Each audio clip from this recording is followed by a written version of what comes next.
Hey, Walter Sorrells back with more tips for the knife maker. Today, knife handle fasteners.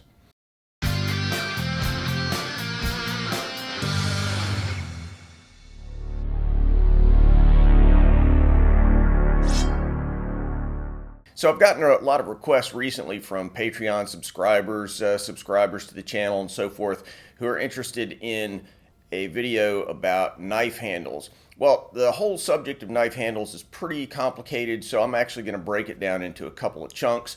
Today's is going to be specifically about knife handle fasteners. There are a whole lot of different little fasteners that are used to attach handles to knives. There are simple pins that are peened down, all kinds of more complicated things like Corby fasteners and Loveless bolts, all kinds of stuff. So we're going to cover pretty much a nice wide range of those today. Not going to show how they're actually installed in any detailed way.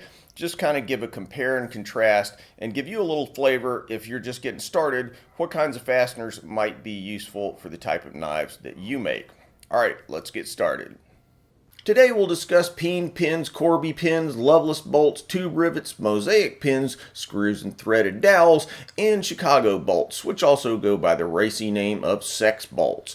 Plenty more fasteners out there, but these are some of the most common used for knife handles. All these fasteners will be shown on full tang stock removal knives. I'll be demonstrating these on two blade blanks, both of them based on my Tactics Armory models. This one's the Agent and the other one is the Shadow.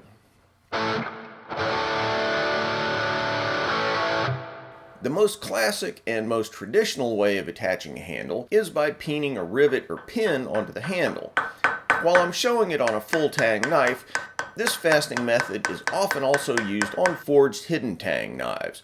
Simple, cheap, easy to use. The pins I'm using are simply cut from a long brass rod, the kind of thing you can find in hardware stores, hobby shops, and so forth. You just drill your holes, drive a pin, ideally nice and tight fitting, through the handle, leaving maybe a 32nd of an inch, that's about half a millimeter, proud on each side of the handle. Then peen it on, mushrooming the head slightly with a hammer. I'm using a ball peen hammer here, but a cross peen hammer will work fine. It's possible to spin the head and create a domed pin, but here I'll just be grinding it flush.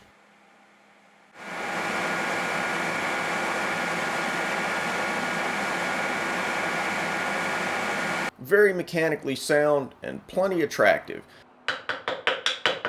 You can use any kind of reasonably malleable rod, including stainless steel, mild steel, bronze, brass, aluminum, nickel, silver, whatever. Pluses: cheap, simple, effective, easy to find. Perfect for traditional forged knives. Minuses: not much snaz factor. Not good if you want a removable handle. Fairly labor intensive. Plus, when you're peening, if you get too aggressive, you'll split your handle.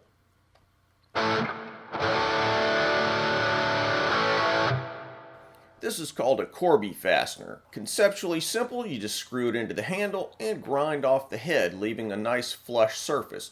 They can be a little fussy to install though. In order to seat them, you need to use a special drill called a step drill to create a stepped hole in which to seat the head.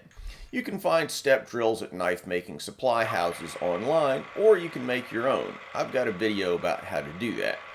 Measure the thickness of the handle, then the length of the shank, subtract one from the other, divide by 2, that's how deep the step should be.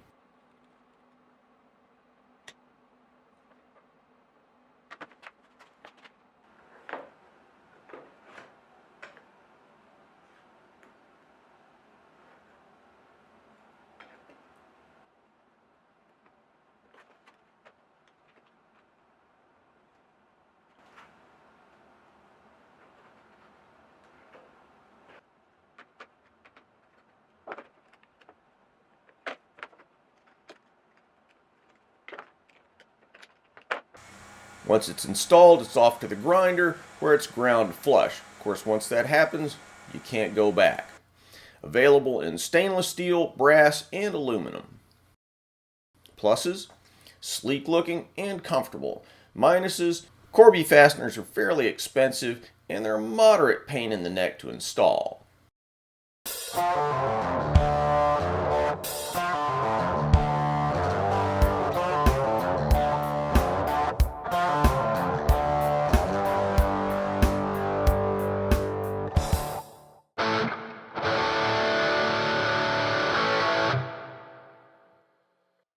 Here's a Loveless Bolt or Loveless fastener named after famed custom maker Bob Loveless.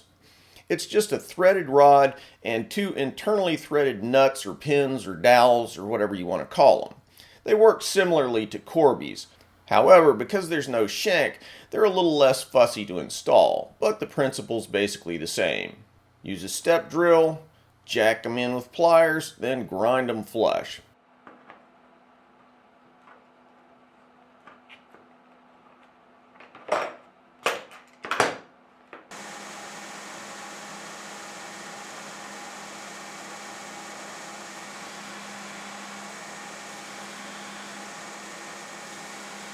Now the biggest problem with them is that the juncture between the inner and outer parts is never perfect, and you always see this little gap where the thread lies. Now I kind of cheated here and I used an aluminum sleeve and a steel bolt, so the distinction between the two is a little more obvious than it would be on matching pieces.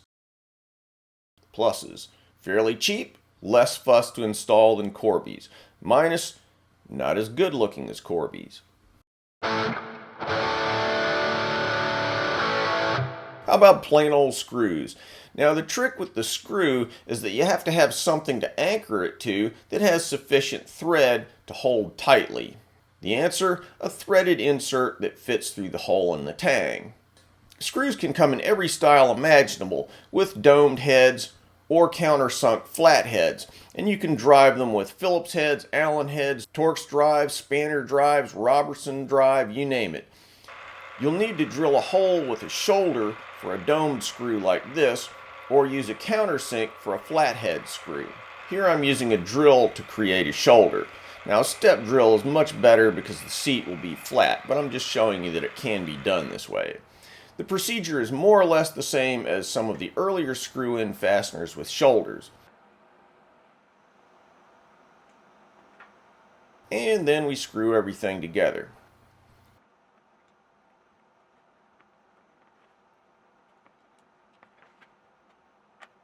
This particular screw is butt ugly, but you get the idea.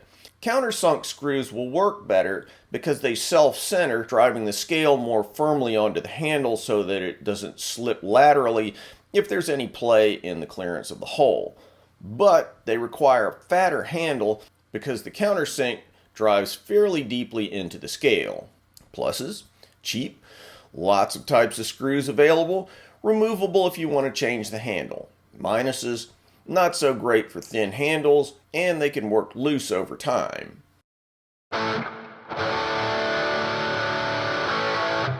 This is a tube rivet. These pins or rivets are cut from a long piece of 304 stainless steel and then trimmed to length.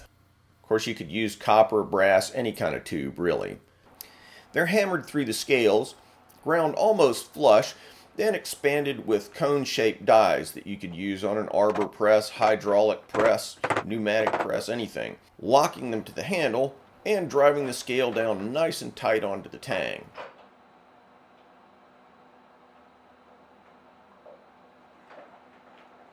Next, they're trimmed on the grinder and the handle is shaped.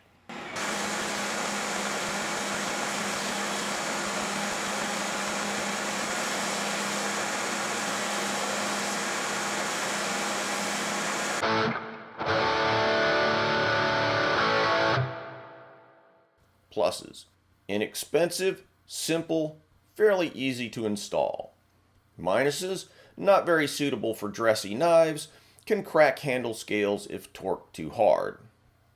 The holes can be used in a survival situation for lashing to a stick, and they can be used to run paracord through for a lanyard. Next, Chicago screws, also known as sex bolts. Frankly, they're not that commonly used for handles, but they work fine. More or less the same principle as screws, but it avoids the need for threaded inserts. In this case, instead of using a step drill for head clearance, we'll use an end mill. Now normally you don't want to use end mills in a drill, but for very light cuts in soft material like this, no harm, no foul. Just showing another way of doing it.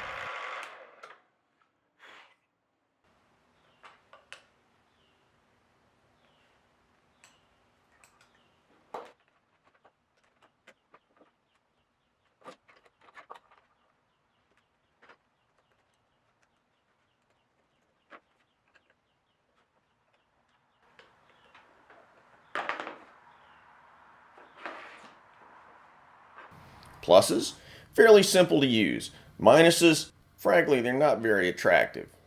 Also, they're fairly pricey.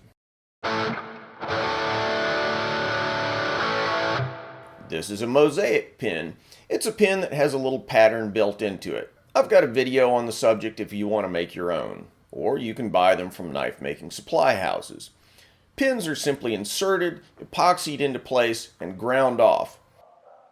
Of course, you can do this with normal pins, but if you're going to use a solid pin, you might want to peen it into place too.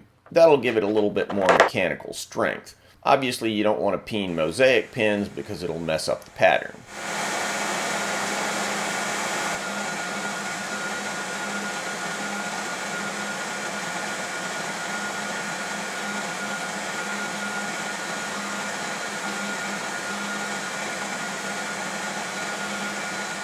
Pluses, excellent for dressy knives. Minuses, expensive, requires glue, and there's no mechanical lock, so if the glue fails, your knife could fall apart. So, my favorite for dressy knives, Corby Fasteners. Also kind of like Mosaic pins. For outdoor knives, tactical knives, and that sort of thing, again, this is just my personal preference. I like tube rivets or screws. To me, Corby's look great, are extremely durable, and feel good in the hand. Tube rivets are durable, simple, and can be easily fit to very thin, concealable knives, which is kind of my specialty. Screws look good, at least if you use cool screws, and they allow for handles to be disassembled if that's something that floats your boat. Thanks to my viewers who've been requesting some of these videos about knife handles. Should be getting to another couple of videos on the general subject of handles in the next few weeks. Kind of going to cover actual construction techniques, you know, how to grind them and things like that.